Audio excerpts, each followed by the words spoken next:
Praise God. Hallelujah. Palakpakan nga natin si Lord.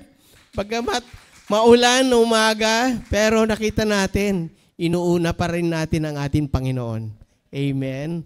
Kaya po, magandang umaga sa atin lahat. At alam ko po na ang bawat isa ay nakahanda na upang pakinggan ang salita ng ating Panginoon. Ano po? Sa ating tema, sabi rito, praise God, sa ating theme of the month of November, breakthrough hope that endure. Sabi rito, pag-asang nagtatagumpay na nagtataga o kaya nananatili. Sa ating title naman ng ating katuruan ngayon ay pinamagatan po na The God of Hope. Sabi rito, ang Diyos ng pag-asa.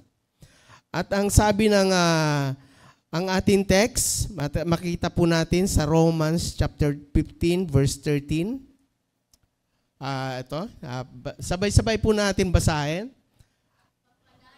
Nawa kayo ng Diyos na nagbibigay ng pag-asa, ng kasiyahan at kapayapaan dahil sa inyong pananampalataya upang maglumapaw ang inyong ang Espiritu Santo. Praise the Lord. Pagpalain ni Lord ang pagkabasa ng kanyang salita. Tayo po ay manalangin. Ang mabanal na makapangyarihan sa lahat. Maraming salamat po Lord sa umagang itong Panginoon. And Lord sa aming pagbabahagi ng salita Panginoon. Itago mo Panginoon ang iyong anak sa iyong ilalim ng iyong malabay na pakpak o Diyos. At ikaw lamang po ang siyang may itaas Panginoon. Balutan mo Lord ang lugar na ito na Banal na Santong Espiritu, Panginoon. Iparanas mo, Lord, ang iyong kapangyarihan sa buhay ng bawat isa, O God. Maraming salamat po, Lord. Ito ay panalangin sa pangalan ni Jesus. Amen and amen. Palakpakan natin ang ating Panginoon. Praise God. Sa nakita po natin sa ating introduction po, ang sabi rito, hope is one of the greatest needs of human heart. Totoo po ba ito? Kasi nakikita natin, yung mga walang pag-asa, maraming nangyayari na hindi maganda sa kanilang mga buhay. Nandyan yung nagsusuicide, nandyan yung napapahamak sa droga, nandyan po yung napapahamak sa barkada. Dahil nakikita nila sa mga pangyayari sa buhay nila ay wala ng pag-asa. Nung isang araw, may dumating sa opisina namin, sa Human Rights at saka sa Bausi. Ito ay pamilya. Yung kanilang mga anak, ay nandun na sa mga mga tiyuhin, Tapos, yung bunsong kapatid, siya na lang ang nandun sa nanay niya na may sakit, Tapos, ito naman, tatay, may bisyo pa. Tapos, minsan, binubugbog niya yung anak niya. So, nakita natin, nagdodroga pa, wala na nga siyang trabaho. Kaya dito po, dati naman siyang nung in-interview namin, dati naman siyang maayos ang buhay. Pero dumating yung time na napariwara siya. Dumating yung time na nawala siya ng pag-asa. Dahil na nga rin sa yung kanyang mga anak ay hindi maganda ang trato sa kanya. Palibasa yung kanyang mga anak ay nandun sa mga tiyuhin. Kaya nandun, nagkaroon ng problema. Yung kanilang nanay, yung mga bata ay may sakit na. Talagang stage 4, sabi nga ng mga bata at saka yung tatay, stage 4 na. Tapos, bakit ganun pa rin ang ginagawa mo? Sabi namin dun sa tatay. Hindi siya tuliro na siya. Sabi niya, ito yung kaanuhan na wala na siyang pag-asa. Kaya, nung bago namin sila pakawalan dun sa opisina, sabi namin, dun sa mga bata, kasi ang source na rin kung bakit nagkaganon yung tatay nila ay wala na rin respeto. Hindi na sila nagre-respetuhan. Kaya unang-una po, pag nawala ang respeto kasi, di ba, nadi-discourage po tayo. Nakakaisip tayo ng hindi maganda. Kaya po, nawawalan tayo ng pag-asa. Pero ngayong umagang ito, makikita po natin paano ba natin ito ma-regain. Kung tayo man ay dumating sa punto na gano'n, yun po yung pag-aaralan po natin. Tuloy po natin. It is the confident expectation that God will do everything He promised. Hope looks forward. It lifts our eyes beyond the pain of today and fixes them on the promises of tomorrow. Sabi dito, hope breathes strength into the weary, courage into the fearful, and joy into the sorrowful. Where there is hope, there is life. Kung mayroong pag-asa, meron tayong buhay. But where hope is lost, vision dies, passion fades, and purpose becomes blurry. Naging malabo po kung wala na po tayong pag-asa. Kung nawawala, hinayaan natin. Bakit po ba nawawalan po tayo ng pag-asa? Dahil na din po sa mga nangyayari sa buhay natin na circumstansya na dumarating sa atin at hindi tayo nagtitiwala sa atin, Panginoon. Di po ba? Nadadala po tayo sa mundo. Sa halip na tayo ay kumapit sa atin, Panginoon. Di po ba? Sabi rito, the Bible opens pair hope with faith because they are closely related, yet beautifully distinct. Faith believes God in the present. Hope expect God in the future. So nakita po natin yung pagkakaiba po. Faith says, God is working now. Sabi naman ng hope, God will finish what He had started. Faith lays hold of God's promises. Hope confidently waits for their fulfillment. Faith is the foundation. Hope is the anchor. Sabi dito, in a world filled with fear, sa atin kapaligiran ang mundong ito, nandyan ang nakakatakot, nandyan yung pagkasira, walang kasiguraduhan, ano? Pero nakita natin, hope pag medyo kapos na yung pag-asa, no? Sabi dito, nawawala tayo sa focus, ano po? Sabi dito, people place hope in relationship, government, success, wealth, and are left disappointed when those things fail them. Pero nakita natin anong sinasabi ng Scriptures. The Scriptures declare that our hope is not rooted in shifting sand of this world, but in the eternal character of our Almighty God. No? Sabi ni Paul sa kanyang salita, di ba, sa ating text, now the God of hope fill you with all joy and peace in believing, that you may abound in hope through the power of the Holy Ghost. Pinapaalala po sa atin ni Apostle Paul na sabi rito, the source, supplier, and sustainer of true hope ang ating Panginoon.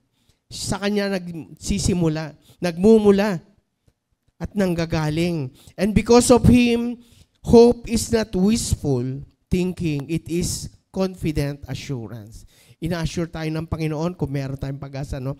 Sa ngayong umagang ito po, pag-aaralan po natin itong tatlong bagay, the God of hope and how His hope changed our lives. Ano po? Sa una po, sabi rito, the God of hope is the source of our confidence. Our hope begins with God, not our circumstances. Ano po? So, makita po natin, ang pag-asa po natin, yung kanta kanina, di ba? Na ang pag-asa natin ay nagmumula sa atin, Panginoon.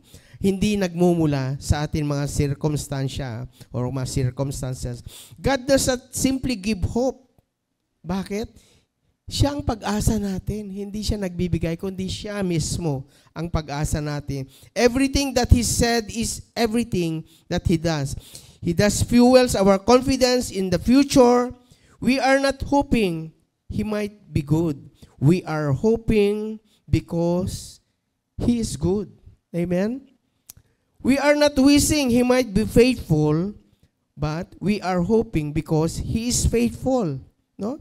Sa ating scripture support, sabi ng Psalm 71 verse 5, for Thou art my hope, O Lord. Ikaw, Panginoon, ang aking pag-asa. Kasi pagka tayo wala ng pag-asa, di ba? Ang daming dumarating sa atin na mga negative thoughts hanggang sa kung saan-saan na lang tayo pumupunta na hindi dapat natin puntahan. Ang sabi ng Numbers 23 verse 19, ang sabi rito, God does not lie or change His mind. Hindi nagsisinungaling ang ating Panginoon. Pag sinabi niya, pag pinangako niya, ay gagawin niya. Hindi rin nagbabago ang kanyang mga pasya. No? Sabi ng Jeremiah 29, verse 11, sabi niya rito, alam ko, sa ulado po natin ito, sabi niya rito, "For I know the plans I have for you, declares the Lord. For I know the plans I had for you, declares the Lord. Plans to prosper you and not to harm you. Plans to give you hope and a future." So maliwanag pa po sa sikat ng araw eh. Yun yung mga plano sa atin ng Panginoon, di ba? Bigyan na tayo ng magandang hinaharapan po. Kaya po napakaganda po kung patuloy tayong umaasa sa atin, Panginoon. Amen? If our hope was in people, we would constantly be disappointed. If our hope was in the economy, we would be unstable. If our hope was in ourselves, we would eventually fall. But because our hope is in God, our future is secured. Kung ating pag-asa ay nasa Panginoon, nakakasiguro tayo ng ating hinaharap ay maging secure po tayo. Dito po sa isang illustration dito, a child and a ledge jump into the arms of their parents, not because the ground is soft, but because they trust the one catching them. Diba? Meron nga isang noon sa Facebook, ang sabi niya, kung tayo mahuhulog, maaari ang gagawin ng Panginoon, tuturuan niya tayong to fly. In the other case naman, He will catch us down. So, makita natin ang ating Panginoon, hindi niya tayo pababayaan. Namimilang siya kung ano yung gagawin niya sa atin. Amen. So, praise the Lord. Makita po natin dito, no? Hope is not in the lip. Hope is in the catcher. Yung pag-asa ay nandun sa sumasalo, no? Sa ating reflection, where is your hope anchored today? Saan ba nakaangkla ang ating pag-asa ngayon? What have you been depending on more than God? Naalala po natin yung tatlo na kasama ni Daniel, ano? Si Shadrach, Meshach at Abednego. Nakita natin, di ba? Ano mo sabi nung hari? Nagawa nung hari ng isang rebulto na palaki na dapat lahat pag tumunog yung trompeta o ano man, dapat ang lahat ay luluhod at sasamba doon sa ginawang rebulto. Ano? Pero nakita natin itong tatlong to, Shadrach, Meshach at Abednego, hindi sila nagdedepende doon sa sinasabi, kundi ang pag-asa nila ay sa atin, Panginoon. Kaya sabi, ang tanong dito, what have you been depending on more than God? Sila, pinili nila ang ating Panginoon. Hindi sila nag-depend sa anumang bagay, sa mga circumstansya, kundi pinili nila ang ating Panginoon na sasambahin. Sabi dito, are you trusting God's word or your situation? Ano po sa atin? Nagtitiwala ba tayo sa mga sinasabi ng ating Panginoon, mga pangako ng ating Panginoon? Maaari kasi minsan tayo'y naiinip na, di po ba? Ang tagal naman dumating, gagawa na ako ng ibang paraan. Pero makikita po natin dito na binibigyan tayo ng Lord ng choices. Pero pag ang pinili natin, yung pinangako ng ating Panginoon, pinili natin siya, tayo nagtiwala sa Kanya, nakakatiyak po tayo na tayo ay magkakaroon ng kaligtasan. Makakatiyak tayo ay makakarating tayo doon sa ating pupuntahan. Number 2 po, the God of hope fills us with joy and peace in believing. Sabi dito, hope flows out of faith. Trust releases joy and peace. So makita natin dito ang ating kagalakan ay nagmumula sa puso natin, di po ba? At kapayapaan, di ba? Anong sabi ng ating Panginoon, di ba? Sa kanyang salita sa John 14, verse 14:27, na ang aking kapayapaan ang ibibigay ko sa inyo. Hindi kaparis ng kapayapaan na meron ang mundong ito. Yun ang sinasabi niya. Kaya nakita natin dito, Paul writes that joy and peace comes through believing. Kung hindi tayo nanampalataya na magkakaroon tayo nito, hindi tayo magkakaroon nun kagalakan. Kasi ang kagalakan is something na nagmumulo sa puso natin. Hindi ito happiness. Ano po? Kaya po napakahalaga. Joy is not happiness. Happiness depends on what happens. Joy is an inward delight based on God's truth. Di po ba? Ang kagalakan po kasi ay kaparis nung tayo ay humahayo, tayo nagsishare ng salita ng Panginoon, di po ba? Di ba pag uwi natin, iba yung joy. Iba yung kasiyahan na nararamdaman natin. Ito ay joy na nagmumula sa puso natin. So, nakita natin na doon yung challenge that I will do it again. Gagawin ko uli ito. So, magpapatuloy dahil nais ng Panginoon na gawin po natin ang kanyang mga inuutos. Hope and faith works together when we choose to trust God. Hope rises when we doubt. Hope drains away. Joy is not happiness. Sabi nga, peace is not the absence of trouble. It is the assurance of God's control. So makita po natin, ang kapayapaan po natin ay hindi dahil walang nangyayari sa kapaligiran po natin, di po ba? Pero inaasahan po natin, nandun yung assurance na God is in control, di po ba? Napalibutan man tayo ng maraming problema sa maraming bagay. Pero alam natin, pag tayo nagtitiwala sa atin, Panginoon, nakakatiyak tayo na siya ang gagawa para sa atin. He will control everything. Makita po natin dito sa scripture support, John 16:33. Ang sabi rito, sabi ko ito sa inyo, upang kayo'y magkaroon ng kapayapaan sa akin.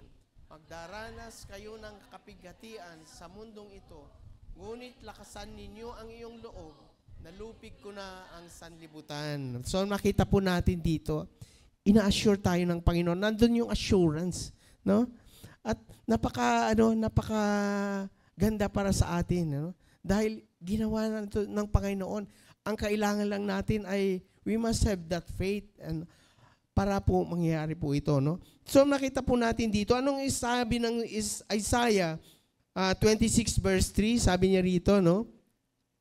Isaiah 26 verse 3, sabi niya, amen.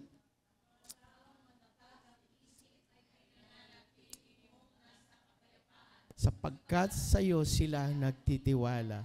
So nakita natin, ang mga taong matatag, ang isip ay pinanatili mong nasa kapayapaan sapagkat sa iyo sila nagtitiwala.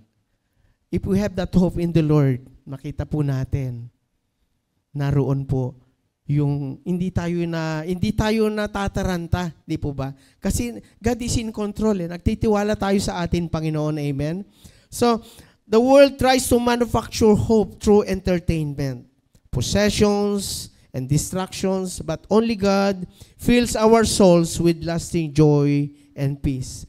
So makita po natin sa mga nangyayari sa ating lipunan ngayon, di ba? Nakikita natin ang daming mga hindi magandang nangyayari sa ating pamahalaan.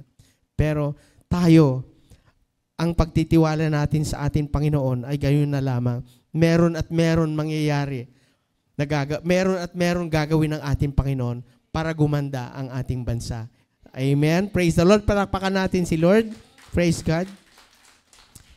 But only God fills our souls with lasting joy and peace. Dito po sa isang ilustrasyon, a boat does not sink because it is surrounded by water. Ang bangka po ay hindi siya lumulubog dahil napapalibutan siya ng tubig. Ano po? Kaya lumulutang siya. It sinks when water gets inside. Ano po ang ibig sabihin po nito? Diba? Lulubog ito pag nakapasok ang tubig sa loob. Sa buhay po natin, di po ba? Sa buhay po natin, nakalutang po tayo, nandun safe na safe po tayo. Pero minsan, di ba, dumarating talaga yung gawa ng kaaway at hindi po natin napaglabanan. Medyo ang ating pananampalataya ay medyo gumaganon-ganon, pumaling-paling. No? Doon pumapasok. Pag hindi tayo fully guarded sa salita ng Panginoon, bumabagsak po tayo. At makakapasok po doon ang kasalanan. Kaya tayo nadadown, di po ba? Napapansin po ba natin yon? Dahil minsan sa buhay Kristiyano, ano po? Sabi nga natin, lalo nga tayo Kristiyano na tayo, hindi tayo immune sa gawa ng kaaway, ano po? Hindi porket Kristiyano tayo, lalayo na sa atin ang mga temptation or whatever. Pero nakita natin dito lalong lumalapit. At pag tayo bumigay, pag tayo hindi totally connected sa Lord, pag tayo lumabas dun sa kanyang circle of influence o kaya yung palibot. Kasi sa atin mga Kristiyano, di ba, meron tayong tinatayuan na sirkulo, no? Sa kanyang pag-iingat. Pag lumabas po tayo doon sa boundaries, makikita natin, madali po tayong matukso. Madali tayong bumigay. Madali po tayong madala ng sanlibutan. No? Pero pag hindi tayo lumalabas po doon sa pag-iingat ni Lord, nakakatiyak tayo na hindi niya tayo pababayaan ng ating Panginoon. Dumating man yung pagsubok, hindi tayo lulubog. Kaya sabi rito, hindi makakapasok ang tubig at hindi tayo lulubog, di po ba? Dahil ang sabi nga rito, the boat sinks because water gets inside. No? At makita po natin dito, life may surround us with problems, but if we keep trusting God, fear cannot drown us. So, napakahalaga po yung pagtitiwala po natin sa ating Panginoon. Sa ating reflection at sa ating reflection at application, sabi rito, what is currently robbing your peace? Ano po ba ang mga bagay na tumatalo sa ating kapayapaan? Ang sabi rito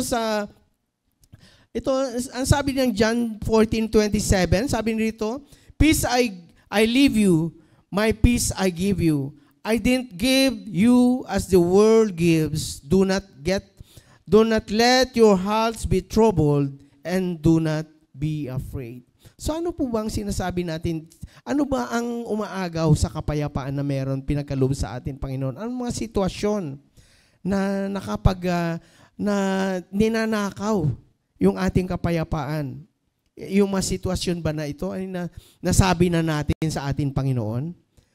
Na-surrender na ba natin ito sa ating Panginoon? Yung mga bagay na umiistorbo sa atin, na nawawala yung ating joy, yung kagalakan. Amen? Kaya po, mahalaga po na pag sa tingin po natin na istorbo tayo sa isang bagay, sa tingin po natin naagaw na yung relasyon na sa ating Panginoon. Malapit lang naman ang ating Panginoon, it's just a prayer away. Isabihin lang natin sa Kanya, di po ba? Saan man tayo, naroon man tayo sa trabaho natin, nagbibiyahe man tayo. Di ba? Sinasabi natin, minsan naistorbo tayo dahil napaka-traffic, di po ba? Pero, all things has a purpose. No? All things has a purpose. Maaring na-delay itong bagay na to. Pero bakit na-delay? Kasi pala, pag nauna kang pumunta doon, baka nagkaroon ng problema. Kaya, if we trust God, God is in control. No? Praise God. So, makita po natin, mabilis po lamang po ito. Have you surrendered your situation to God? Pangatlo po, the God of hope empowers us to abound in hope. Pangatlo po, the God of hope empowers us to abound in hope. Sabi dito, hope does not survive, it overflows. Umaapaw po ang pag-asa. Ano po? Paul didn't simply pray for a little hope. He prayed for abounding hope, overflowing hope, hope that spills unto others, hope that cannot be contained. Yung talagang umaapaw ang panalangin ni Paul na meron tayo. No? The Holy Spirit powers gives us hope that rises above discouragement and defeat the lies of the enemy. Sabi ng Romans 5 verse 5,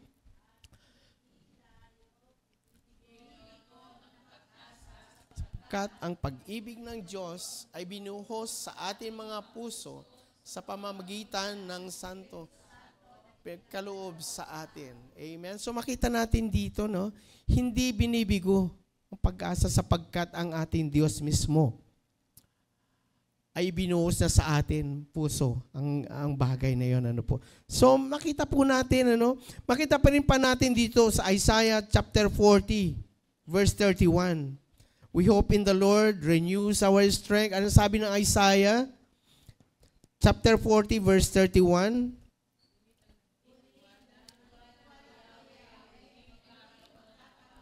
Maglakas. Sila'y lilipad na parang mga agila. Hindi mapapagod. Hindi manghihina. Sabi rito, He will renew our strength. Ano po? Praise God. So, ang sabi rito, sila'y tatakbo ng tatakbo, ngunit hindi manghihina. Lalakad ng lalakad, ngunit hindi mapapagod. So, makita po natin, ano po? Ang pagtitiwala natin sa ating Panginoon, bibigyan na tayo ng panibagong sigla. Amen? Anong susi po doon? Pagtitiwala, di po ba? Nagtitiwala tayo sa ating Panginoon. Kaya hindi po tayo napapagod. Amen? Praise God. So makita mo, this means our hope is not emotional. No? It is spiritual. Not temporary. Sabi niya rito, but panghabang buhay, eternal. Not fragile. Nakita po natin, hindi marupok o breakable, but empowered. No? Sa ating illustration po, a flashlight looks like a light, but without batteries, it cannot shine. Ano po yung mensahe po nito? Tayo, bilang mga Kristiyano, kailangan po natin patuloy na pag-aaral sa salita ng Panginoon. Di po ba? Hindi yung sinabi, tayo Kristiyano lang, baka mamaya may nagtanong sa'yo, ganito, ganyan, ganyan. Tayo po ay madapa. Kaya kailangan natin ang batteries. Ano ba yung sinasabing battery dito? Siyempre, yung Word of God. Patuloy tayong lumalapit, patuloy tayong nakakonekta sa ating Panginoon. Amen? Para tayo magliwanag. Naging buhay na patutuo po tayo sa pagliliwanag. At dito makikita ng mga kasamahan natin sa opisina, sa school, o saan man lugar tayo naroon. Nagliliwanag tayo. Hindi basta sasabihin tayo Kristiyano o baka hindi na rin nila alam na tayo Kristiyano kasi wala silang nakikita sa buhay natin. Pero alam ko, hindi ganon ang Kristiyano. Amen? Ang Kristiyano ay palaging nagliliwanag saan man siya pumunta. Dahil nakikita nila ang gawa, nakikita nila ang ugali, nakikita nila ang mga bunga ng buhay ng isang Kristiyano, di po ba? At alam po natin na pag tayo'y palagi nakakonekta sa ating Panginoon, alam natin na tayo'y nagliliwanag. Patuloy na yung ating baterya ay malakas. Huwag natin hayaan na humina to sa pamamagitan. Anong maging instrumento doon? Sa pamamagitan ng palagi tayo nakipag-usap sa ating Panginoon. Palagi tayo nagbabasa ng Kanyang salita. Palagi tayong nagde-devotion sa umaga. Palagi tayo nananalangin. Doon magkakaroon tayo ng liwanag. Kung paglabas pa lang natin, hindi tayo madaling tablan ng hindi tayo tatablan ng mga surroundings natin na magulo. Kaya nagtataka yung mga tao, bakit yung tao yun? Hindi man lang natataranta, meron ng ganito, ganyan sa opisina. Pero alam natin, God is in control. Amen? Kaya po, napakahalaga po na patuloy na tayo nagliliwanag. Patuloy na may charge yung ating battery. Amen? So makita po natin dito, without batteries, it cannot shine. A Christian might look the part, but without the Holy Spirit's power, they cannot shine with hope. Kung wala yung banal na Santong Espiritu sa atin, hindi tayo magliliwanag. na may pag-asa. Amen. Sa ating reflection, when life hits hard, do not panic. Anong gagawin po natin? Manalangin ba tayo? Nakita natin yung naging mahirap ang kapaligiran ni Daniel nung siya ay inuusig na. Nakita natin na nung si Daniel ay bago siya alam natin yung istorya, nung hinulog siya sa Den of Lion, di po ba? Dumarating yung time na talagang napapalibutan siya. Pero nakita natin ang buhay ni Daniel, di po ba? Hindi siya, kung ano yung dati niyang ginagawang pananalangin. Di ba? Nakita natin na may inggit yung kanyang mga 120 satraps doon sa palasyo. Dahil si Daniel kasi yung number 2. Yung mataas ang tungkulin ni Daniel doon sa kaharian, ni Haring Nabucodonosor. No? So nakita nila, gumawa sila ng kasulatan na kung sino man ang manalangin sa Diyos, I'm not quoting. Sabi rito na ang bawat isa ay manalangin sa hari, no? At ang bawat isa na hindi manalangin dun sa hari ay ihulog sa Den of Lion. So nakita natin, dumarating yung time kay Daniel at si Daniel hindi siya nagpanik. Kundi ang ginawa niya, kung ano yung kaugalian niya na nananalangin. Ganun pa rin yung practice niya, yun pa rin ang ginawa niya hanggang sa dumating yung time na pinatawag siya ng hari. Sabi ng hari, is it true na ikaw ay nananalangin pa rin? Hindi ka nananalangin sa ako, hindi patuloy ka nananalangin sa iyong Diyos. Opo. Inamin ni Daniel. Kaya nakita natin yung pananampalataya, yung pag-asa. Alam natin na ano ba meron si Daniel? Pwede rin mangyari sa atin. Pwede rin meron tayo, di po ba? Dahil anak tayo ng Diyos eh. Gaano ba tayo kalapit sa atin, Panginoon? Ang Lord ba, patuloy na dito sa puso natin? Amen? Malakas ba ang kapit natin sa Panginoon? Ang ating Panginoon ay hindi palakasan, kundi paanuhan ng patibayan ng panalangin sa pagbabasa ng salita. Alam natin na anuman yung sinasabi nila sa atin, anuman yung mga curses, yung sanlibutan sa atin, ay hindi mangyayari kasi nakakapit tayo eh. Nandun tayo sa source eh. Naalala ko tuloy na may time ako na makausap si Ma'am Beng, yung asawa ni Kap kahapon, sa pagbibigay po namin ng ayuda. No? Last day kasi, in 6 days, kami nagbibigay simula nung Monday hanggang sa kahapon. Ang napili namin kahapon na ang last area namin ay dito sa barangay, which is birthday ni Ma'am Beng. Ano? Yung iba naman nagpre-prepare na doon sa stage, kami naman nagbibigay dito. Meron akong opportunity na makausap si Kapitana doon sa side na kung saan nagbibigay ng ayuda. Kwento niya sa akin. Alam mo, Lawrence, sabi niya, nakakatuwa nga eh. Ang sabi sa akin nung isang ngayon kanina lang sabi sa akin nung isang kagaawad, sabi niya sa akin na wag daw akong masyadong mabait. Sabi niya. Kasi ang mabait daw ay madaling mamatay. Sabi niya. Natawa raw siya. Madali raw mamatay. Kasi alam natin, di ba? Alam naman natin na alam ng mundo natin, di ba? Ang masamang damo, matagal mamatay. So, ang sabi ni Kapitan, natawa na lang daw siya.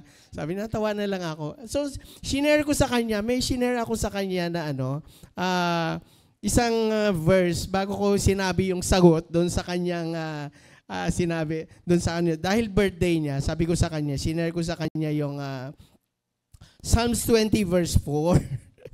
Kaya natawa naman ako doon sa sabi nung Psalms 20 verse 4, sabi ko kay Ma'am Beng, sabi ko sa kanya, ito po ang salita ng Panginoon para sa iyo. Kasi alam naman niya ako yung nagtuturo doon sa sa pag-plug ceremony namin at saka doon sa Badak, sa faith base. Sabi ko sa kanya, kay Ma'am Beng, kay asawa ni Cap, sabi nito, Psalms 20 verse 4, sabi ko, may He gave you the desire of your heart and make all your plans succeed.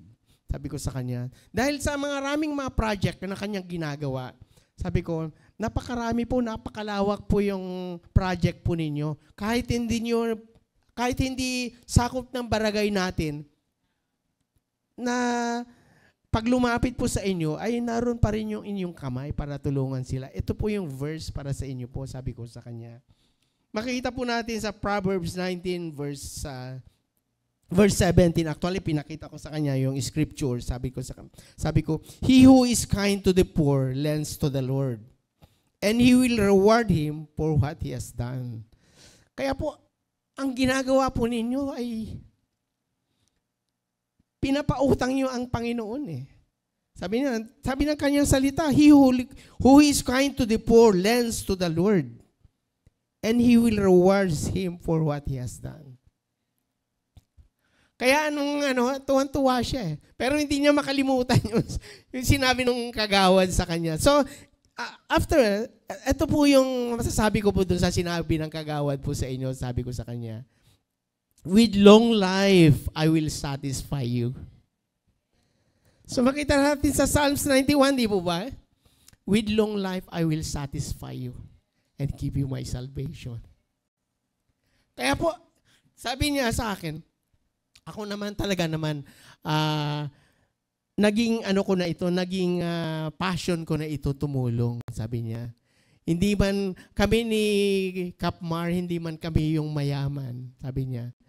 Pero namin open ang aming ito yung passion namin to help people eh. Kahit na si may Kapmar ay wala pa rito sa barangay, yun na po yung ginagawa namin. Actually ngayon nga sabi niya, birthday ko, hindi na ako makakauwi sa bahay. Dahil after this, yung pagbibigayan, pupunta naman daw siya sa yung doon sa mga bahay aruga. Doon naman siya magbibigay ng kasi yun daw palagi niyang ginagawa. So sabi ko, ang ginagawa po ninyo ay talagang, it's a big investment sa ating Panginoon. At alam natin, hindi natutulog ang ating Panginoon. The reward will definitely come. Hindi man natin alam kung sa anumang bagay, pero pag nagtanim tayo, nakakatiyak tayo, naaanin na tayo ng sagana, sabi ko sa kanya. Kaya nakakatuwa na makakwentuhan ng ating mahal na kapitana. So, yun, nagtatawanan kami. Dahil nga sa at siguro matagal din kami hanggang sa umalis na siya dahil yung kanyang kasi kahapon is Saturday, yung kanyang mga sa mata, pumunta ng Makati in the morning, tapos nung time na nakabalik na, Lawrence, alis na kami. Kasi dumating na pala yung galing ng Makati, nagpa-check up ng mata. Nandyan na pala sila sa Jollibee. Kasi si Ma'am Beck, si asawa ni Cap, nagpapakain yun. Nagpapakain siya after yung check-up. Dito man sa PDH, meron din siya kasing binuksan dito sa PDH. Dito na rin, nag-offer kasi si Dr. Feliciano dito sa PDH. Kaya, meron na rin po rito. Pero lahat talagang binibigay niya lahat. Pagkatapos ng check-up, diretso sa kainan. Talagang galanting-galanting ating asawa ni Cap na si Ma'am Beng. Kaya po, ina-announce ko na rin kung meron sa atin gustong magpa-check up ng mata. Kahit hindi po kayo taga Don Bosco, Barangay Don Bosco, lumapit lang po kayo sa atin Barangay Don Bosco. Kahit po hindi senior. Opo. So, tuloy po natin yung ating pag-aaral po. So, nandito na po tayo sa praise God. Hallelujah. So, nakita nga po natin, when life is hard, do you panic? So, nakita natin yung buhay ni Daniel, Does your hope influence others? Nakita po natin yung buhay nung tatlo na kung saan, ano bang does their lives influence others? Si Meshach, Shadrach, and Abednego. Na-influensyahan ba nila ang palasyo? Anong sabi ng hari? Nung inahon na sila, alam natin yung istorya, di ba? Ang sabi doon sa di ba 3 lang yung hinagis natin doon sa horno? Bakit mukhang 4 na sila? Di ba? At yung isa ay parang Diyos, anak ng Diyos. So nakita natin yung istorya na yun, di ba? Before that, di ba, sa tintinang galit ng hari, no? Pinainit niya ng 7 ibayo yung horno na yon. Tapos tinali. Tinali niya si Shadrach, pinatali niya sa pinakamalalakas na tauhan ng hari, yung 3. Nakita natin paghagis pa lang. Sila ang unang nasunog.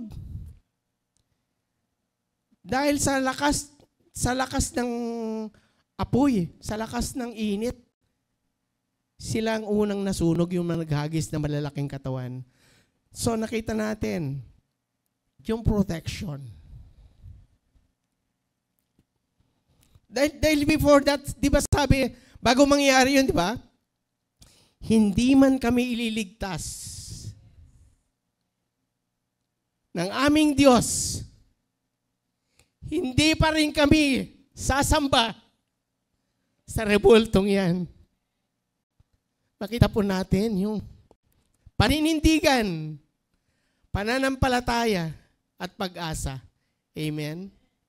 Talagang unbreakable faith. Amen? So makita po natin dito, ano po nangyari?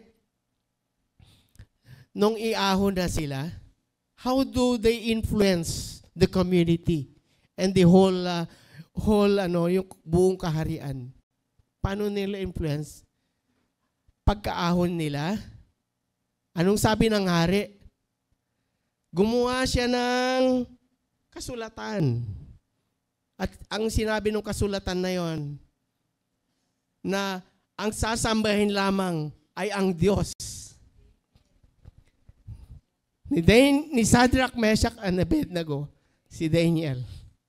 They influence the whole country, the whole kingdom. So nakita po natin, can we do that the same in our community, in our marketplace? May influencehan ba natin ang ating mga nakapaligid sa atin? Amen. Do we have that? Praise the Lord. Kung meron tayong talagang mangyayari po yan.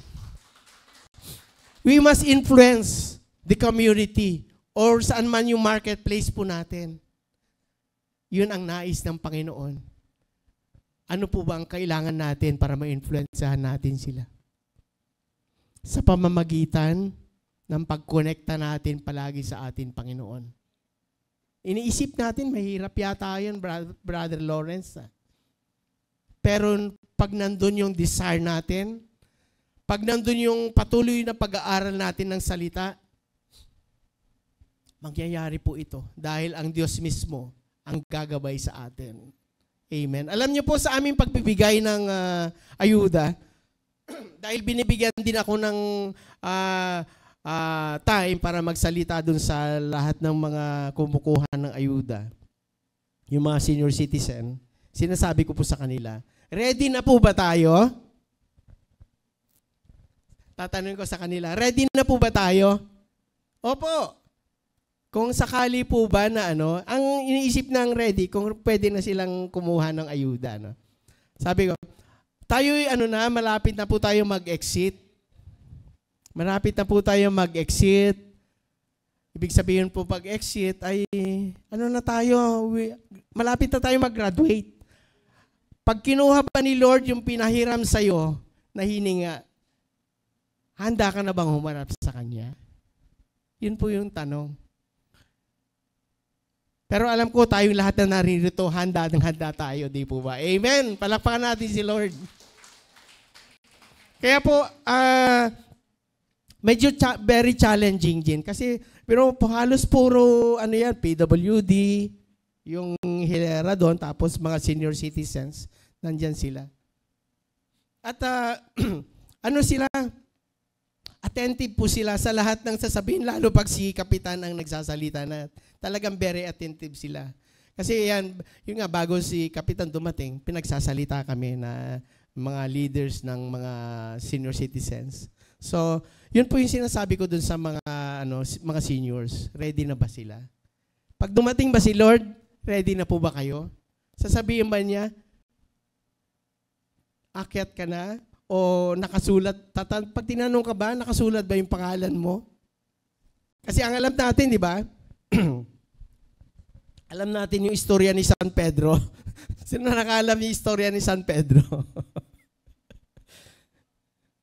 Amen. So makita po natin, tayong mga anak ng Diyos, ay dapat palagi tayong handa sa ano man gagawin ng Panginoon sa atin. Saan man tayo naroon, handa tayong magbahagi ng salita ng Diyos. Sabi ko nga, hindi man kayo marunong mag-share ng salita ng Lord, pero nakita nila yung buhay nyo. Ano ba meron to? Bakit ganito? Dati naman pala sagot ito Pero dapat maging buhay na patutuo po tayo. Saan man tayo naroroon. Kung hindi man tayo, sabi ko, hindi man tayo pastor, hindi tayo leaders, pero nakita nila yung buhay natin, naging buhay na patutuo tayo. At nakikita nila, saan ba nagsisimba? Si Sister saan ba nagsisimba yung aking ka-opisinang yon? Masubaybayan nga, matanong nga. Kasi nakikita nila yung buhay natin Amen. Kaya po, magiging salamin tayo. Amen. Praise God. So makita po natin dito, how the tree influence the kingdom, Makita natin dito. Who around you needs encouragement from your testimony? Sino ba ang nakapalibot sa atin na kailangan nila ang ating testimony? Meron ba tayong kasama sa trabaho, sa opisina na nakita natin na very discouraged? Parang nawawala ng pag-asa? Maaaring tayo'y magbahagi ng salita ng Panginoon. Alam mo, sister, brothers, naranasan ko na rin yan. Diba? Naranasan ko na rin yung pinagdadaanan mo. Pero nalampasan ko. Dahil kasama ko ang Panginoon. Diba? Ganun lang siya, paano? Siyempre magkaroon ng kasi gusto niyo rin makarecover. Gusto rin niya mawala yung discouragement o mga pangyayari sa buhay niya. Siyempre, tatanungin niya, paano? Gusto mo ipag-pray kita? To open up. Kasi ang tao na sinasabi mo ipag-pray kita, sis, ano ba ang prayer request mo? Gustong-gusto po nila yun, kahit hindi Kristiyano yan. Kasi, they're expecting that you will connect to God. I-connecta mo siya sa ating Panginoon Then, that will be the starting point na tayo ay makapagbahagi ng salita ng Panginoon. Dahil nakita nila yung buhay natin na nagliliwanag, then nagtitiwala sila sa atin pag tayo lumapit sa kanila. Amen. Palakpakan natin si Lord. Amen. Sa atin application po, sabi rito, Holy Spirit, fill me so completely that hope overflows to everyone around me. Dapat yun po ay yung panalangin, na mag-overflow. Mag-overflow yung Holy Spirit sa buhay natin para makita ng mga tao na nakapalibot sa atin. Sa ating conclusion po, we serve a God who gives hope, restores hope, and abound in hope. Amen. He is the source of our confidence. Sa Kanya nagmumula ang ating confidence. He fills us with joy and peace as we believe. Kadalasan po kasi, pag meron tayong nararanasan na parang very, tayo, at hindi tayo mapalagay. Hindi tayo mapalagay sa mga pangyayari. Makikita po natin na kailangan natin ng kapayapaan, di ba? So, di ba, may sinabi ng Jesus, di ba? Ang aking kapayapaan ang iiwan ko sa inyo. Kasi, minsan, pag tayo'y nagugulumihan, di ba, ang ginagawa natin, makapunta nga muna dun sa, Makapanood nga muna ng sine o whatever na yung na-entertain tayo. Di ba? Minsan dun tayo, nakakalimutan natin. Andyan na lang si Lord eh. Di ba? Nandyan lang ating Panginoon. Isang dasal lang, isang panalangin lang. Di ba? Huwag tayong maligaw. Huwag tayong maligaw. Lapit tayo agad sa atin, Panginoon. Upang sa ganun ay maranasan natin. Ano bang klaseng kapayapaan kaya ang ibibigay sa atin ni Lord? Siyempre, bibigyan na tayo ng pag-asa. No? Sabi dito, He fills us with joy and peace as we believe.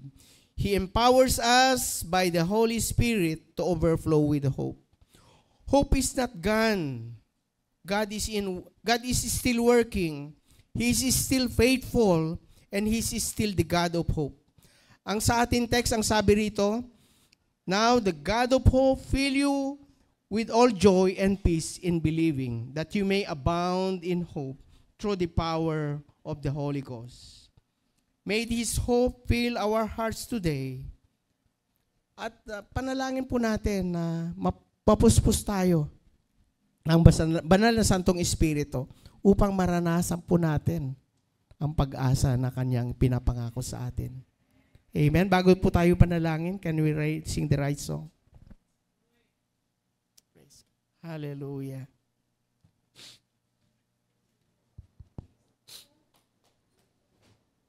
Praise God. Hallelujah. Jesus, purihin ka, O Diyos. Napakabuti mo, Panginoon. Hallelujah. Ikaw lang. Glory to your name, Lord. Praise God.